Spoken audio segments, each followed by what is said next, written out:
Yes, your lesson is Getting to Know India, lesson number 10. Now look at this map. In this map, you can see our country India. Yes, this is the map of India. But when you are looking at India, there are neighboring countries also. Neighboring means which are connected to the boundary of India. You can see this is the boundary of India, and there are countries which are connected to the boundaries of India, and that's why they are known as neighboring countries.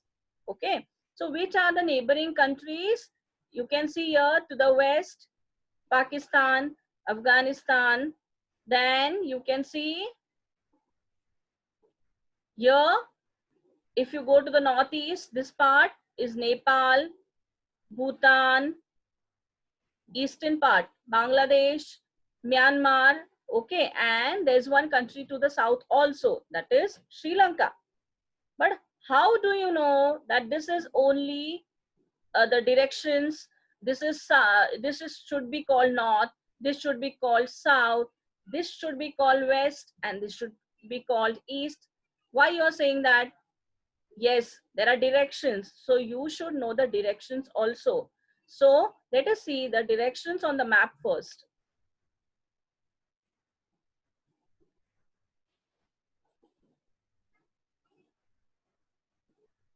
Which are the directions on the map? See the first one, the top part is your north. Okay. Then this part, if you go at the bottom, this is your south. So now you know the north and the south. Then we have the west, the western part of India. See, this is the northern part of India. This is the southern part of India. This is the western part of India. And this one is your eastern part. So now you know the four directions: north, south, west, and east. And one more, in the center is your central part, or we can say central India. Example, Madhya Pradesh and Maharashtra are located in the central part of India. So this is very important whenever you want to study the map. These directions are important. But boys, this map is of no use if you are not showing it with this pointer. This pointer indicating the directions, very important. Here you can see this arrow pointing towards the north. That means this top part is the north, correct. Here also you can see this is north. Which is the opposite to north will be south. So this part is your south. This one to the left will be your west, and to the right will be your east. So for any map, whenever a map is drawn, very important to show this indicator which shows the directions on the map. Okay. One more thing, with this indication of the directions, even the index is very much necessary for the map. So what we studied on this map? The directions. Okay. And we also saw the neighboring countries. But neighboring countries are at the top. Only one country is over here, and that is also an island. That means what? Here overall, here it is surrounded by water. So we have to see the water bodies also. Yes, look at this picture. This Indian subcontinent is surrounded by water down here to the west, to the south, and to the east. On three sides, 1, 2, and 3. So the Indian subcontinent is surrounded by water from all the three sides. And that's why India is known as Indian Peninsula. What it is known as? Indian Peninsula. Why it is called Indian Peninsula? Because India is surrounded by water from all the three sides. So which are the water bodies? Arabian Sea to the west, Indian Ocean to the south, Bay of Bengal to the east, this eastern part. Okay. So which are the three water bodies? Arabian Sea, Indian Ocean, and Bay of Bengal. Why it is known as Indian Peninsula? Because it is surrounded by water bodies from all the three sides. And look at my screen now. See, the southern part of India is tapering. That means it is coming closer. It is becoming narrower. Okay. And that's why the southern part of India is it tapers. Okay. And three sides we have water bodies. This is the reason why India is known as Indian Peninsula. Now look here. In this, you can see there are two maps placed on the screen. Correct. But these maps are different. See the first map. In the first map here, you can see brown color, green, dark green, light green, and shades are there of the colors. What is this? This is actually your desert, your forest area, and this blue color are the water bodies. That means what? The first map, this map shows you the different landforms. Different landforms. Example, mountains, plateaus, plains, rivers, valleys, hills, hillocks. Okay, there are so many landforms. So when landforms are shown on a map, this type of map is called a physical map. Okay, so when landforms are shown on a map, that map is your physical map. Now look at the second picture. In this second picture, you can see that this India is divided into small parts and the names are given. These are the states. These are the different states in India. And the names of the states are given and even the capitals are given.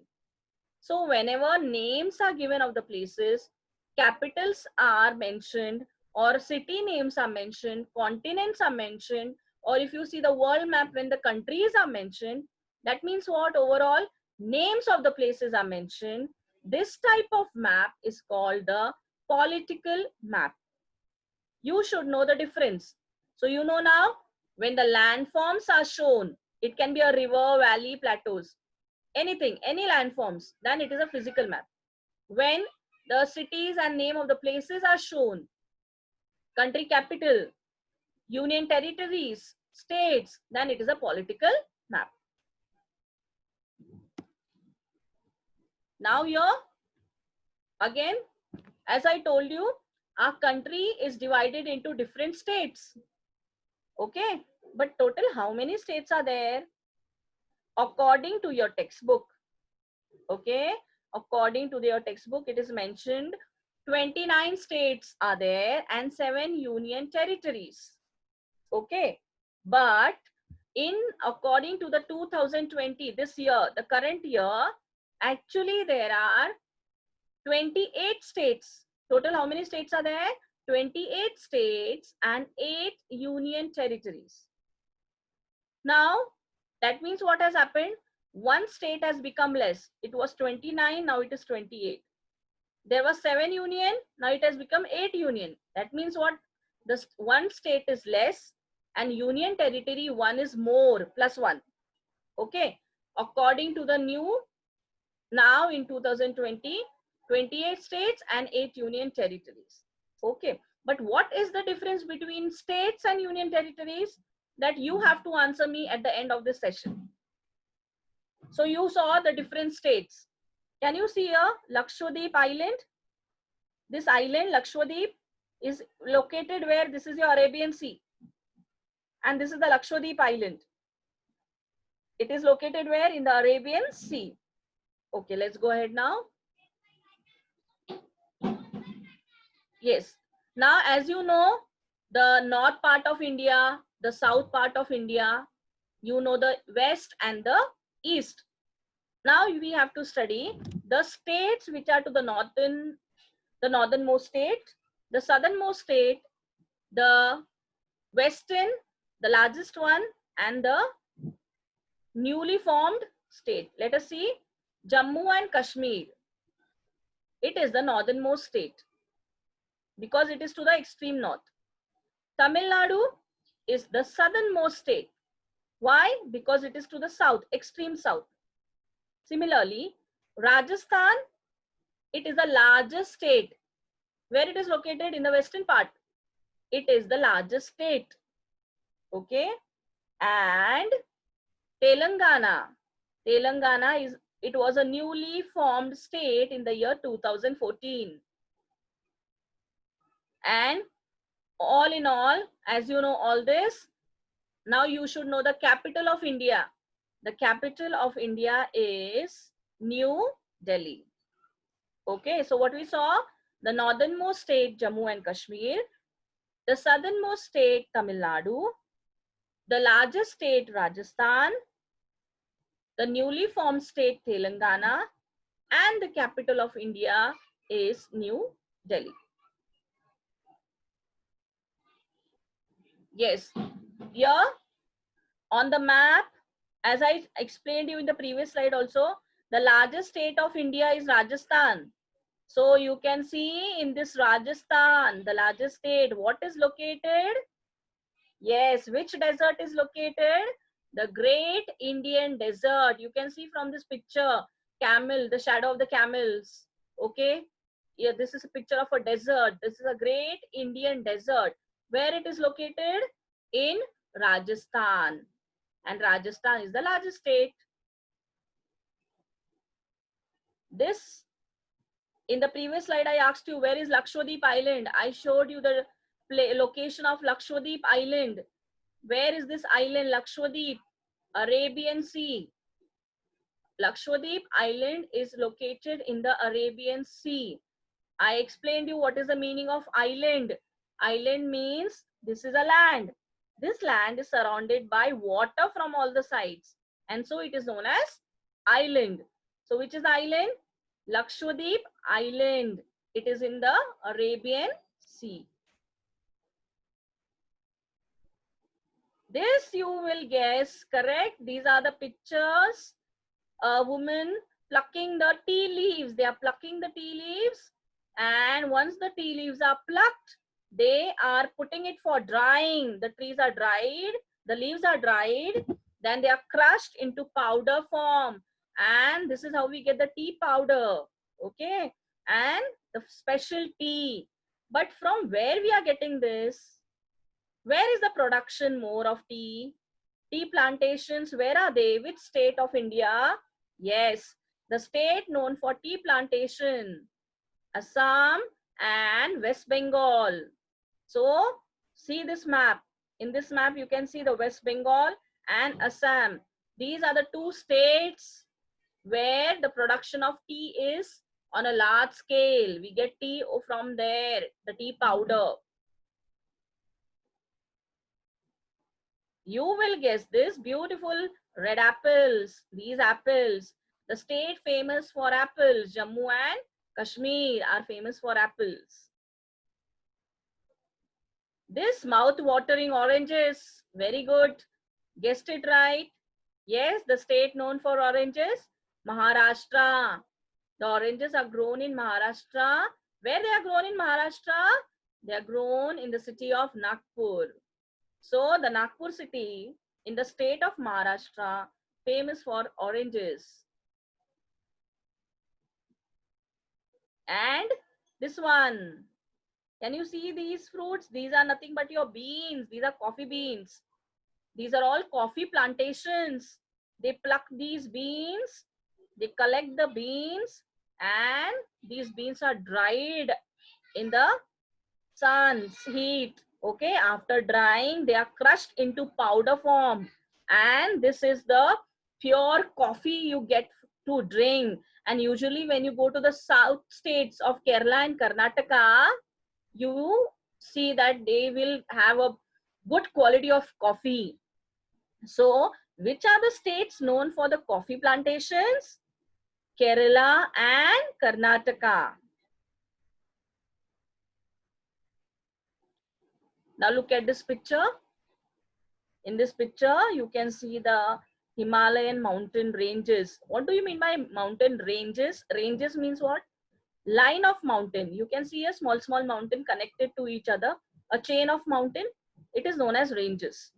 So these Himalayan mountain ranges, where are they located?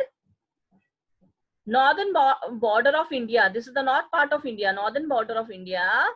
you will see the Himalayan ranges. They're covered with snow. Now let us see the primary crop.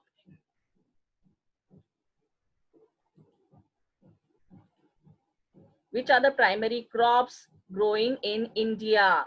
So northernmost states, the northern part of India, the northernmost state of India, which is the primary crop, the production of wheat is more.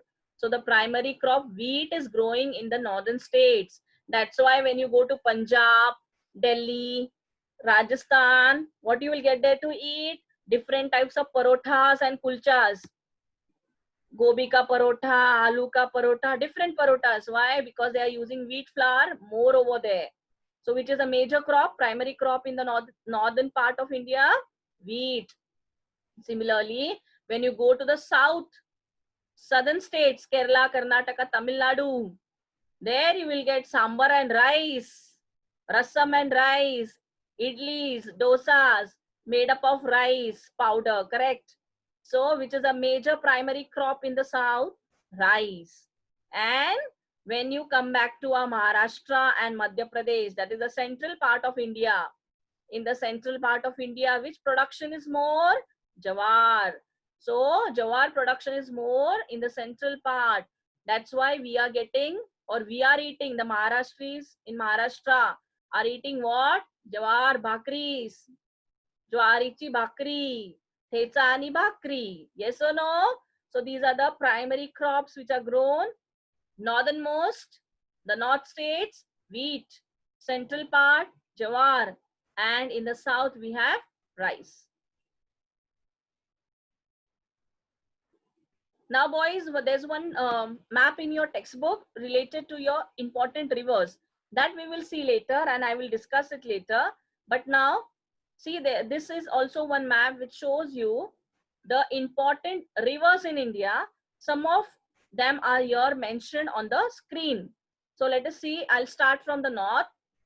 River Indus, Jhelum, River Chenab, River Satluj, coming down towards the north, here, this part, northeastern part, Yamuna, River Ganga. If you go to the west, River Luni, River Sabarmati, River Mahi. If you come to the central part of India, we have the River Narmada, Tapti, Mahanadi, Godavari. If you come to the south, you have many rivers, Tungabhadra, Krishna, Kaveri. There are many more. Okay. If you come to the east, you have Koshi, Padma, Brahmaputra, and many more. Okay. So these are some important rivers of India.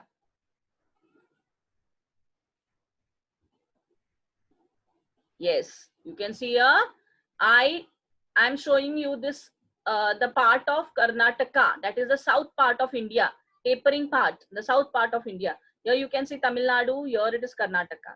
So there are some rivers which are flowing.